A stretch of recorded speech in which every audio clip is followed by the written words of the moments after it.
Raj TV viewers எல்லாருக்கும் வணக்கம் and welcome to our show சரித்திர நாயகன் சிவாஜி கணேசன். இந்த நிகழ்ச்சியில் சிவாஜி அவர்களுடைய ஃபிலிம் கெரியரில் நடந்த பல இன்ட்ரெஸ்டிங்கான விஷயங்களை நம்ம தொடர்ந்து பார்த்துக்கிட்டு இருக்கோம். அந்த வரிசையில் இன்னைக்கு எபிசோட்லையும் பல சுவாரஸ்யமான அப்டேட்ஸ் உங்களுக்காக காத்துக்கிட்டு இருக்கு. வாங்க நிகழ்ச்சிக்குள்ளே போகலாம். 1957 வருடம் சிவாஜி கணேசன் அவர்களுடைய நடிப்பில் வெளியான ஒரு வெற்றி திரைப்படம் தான் வணங்காமுடி அப்படின்ற திரைப்படம். பி புள்ளையா அவர்களுடைய இயக்கத்தில் உருவான வணங்காமுடி திரைப்படத்தில் நடிகை திலகம் சாவித்ரி, நடிகர் திலகம் Sivaji Ganesan, M K. Radha, Kannamba, V. Nagaiah, M N. Nambiar, Rajasulochana, M. Saroja, K A. Thangavelu போன்ற அற்புதமான நடிகர்கள் நடிச்சிருந்தாங்க. வணங்காமுடி திரைப்படத்துக்கு இசையமைத்தவர் இசை சக்கரவர்த்தி ஜி. ராமநாதன் அவர்கள். வணங்காமுடி திரைப்படமும் கூட ஒரு நாடகத்தை தழுவிதான் உருவானது. அன்றைய நாட்களில் புகழ்பெற்று விளங்கிய எழுத்தாளரான தமிழ் ஒளி அவர்கள் எழுதிய சிற்பியின் கதை என்னும் நாடகம்தான் வணங்காமுடி என்ற திரைப்படமாக உருவானது. வணங்காமுடி திரைப்படம் சாவித்ரி அவர்களுடைய ஃபிலிம் கெரியரில் ஒரு முக்கியமான திரைப்படமாகும். அவர் நடித்த பல திரைப்படங்களில் முதல்ல இரட்டை வேடமிட்டு நடித்த திரைப்படம் இந்த வணங்காமுடி திரைப்படம் தான். இப்படி வணங்காமுடி திரைப்படம் பின்னாடி இருக்கிற பல சுவாரஸ்யமான தகவல்களை நடிகர் திலகம் அவர்களே ஒரு இன்டர்வியூவில் பதிவு பண்ணியிருக்காரு.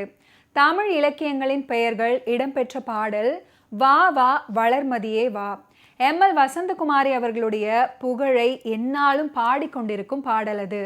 என்னை போல் பெண்ணல்லவோ அப்படின்ற பாடல் தோடி ராகத்தில் அமைந்த மிகச்சிறந்த பாடல். அந்த காலகட்டத்திலேயே பல மிகச்சிறந்த கர்நாடக இசை கலைஞர்கள் எல்லாம் இந்த பாடலை கேட்டு பாராட்டி இருக்கிறாங்க.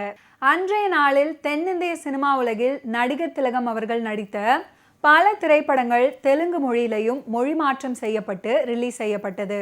அந்த வகையில் இந்த வணங்காமுடி திரைப்படமானது தலவிஞ்சனி வீருடு அப்படின்ற பெயரில் தெலுங்குல மொழி மாற்றம் செய்யப்பட்டு வெற்றி படமாக ஓடியது. வணங்காமுடி படத்தின் ஷூட்டிங்கின் போது சுமார் 300 அடி உயரத்திலிருந்து விழுந்திருப்பேன்.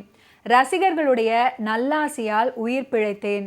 சிறு கதையாக இருக்க வேண்டிய நான் தொடர் கதையாகி விட்டேன் அப்படின்னு நடிகர் திலகம் சிவாஜி கணேசன் அவர்கள் சொல்லியிருக்கிறாரு. நடிகர் திலகம் சிவாஜி அவர்களுக்கு எப்படி வணங்காமுடி திரைப்படம் முக்கியமான திரைப்படமோ அதே மாதிரி இசை சக்கரவர்த்தி ஜி. ராமநாதன் அவர்களுக்கும் முக்கியமான திருப்புமுனை ஏற்படுத்திய ஒரு திரைப்படமாகும்.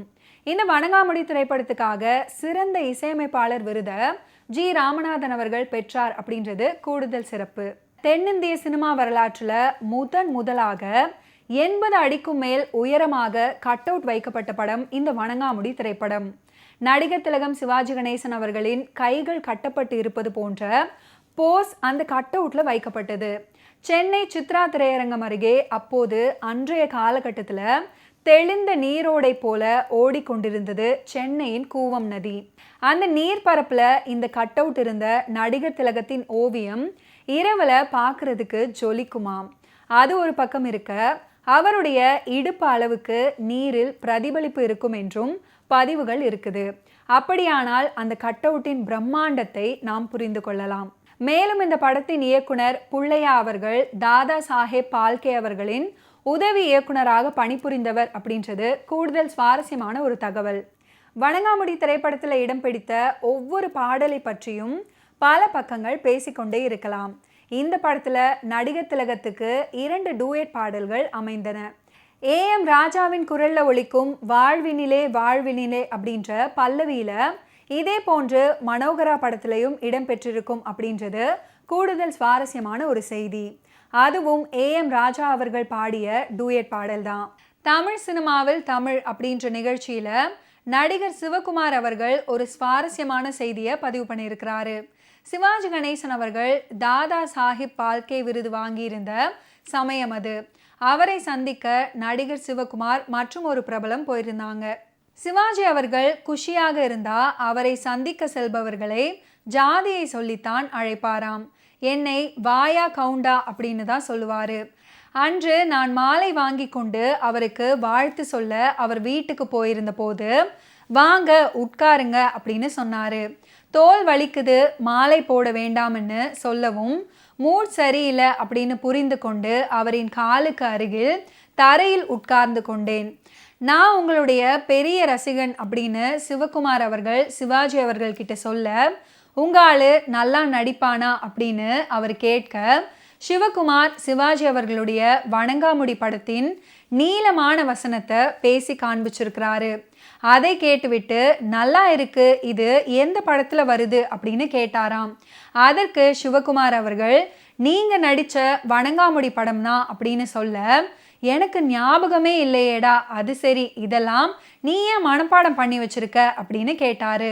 ஐயா, நீங்க சமைச்சவரு, உங்களுக்கு அதோட ருசி தெரியாது, நாங்க அதை சாப்பிட்டவங்க, எங்களுக்கு தான் அதோட ருசி தெரியும் அப்படின்னு சொல்லி இருக்கிறாரு சிவகுமார். திரைப்படத்துல நடிகர் திலகம் சிவாஜி கணேசன் அவர்கள் அம்மாவை பற்றி பாடும் ஒரு அற்புதமான பாடலும் இடம்பெற்றிருக்கும்.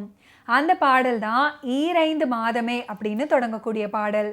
இந்த பாடலை மிகவும் உருக்கமாக உணர்வு பூர்வமாக பாடியிருப்பாரு பாடகர் திலகம் TM சௌந்தரராஜன் அவர்கள்.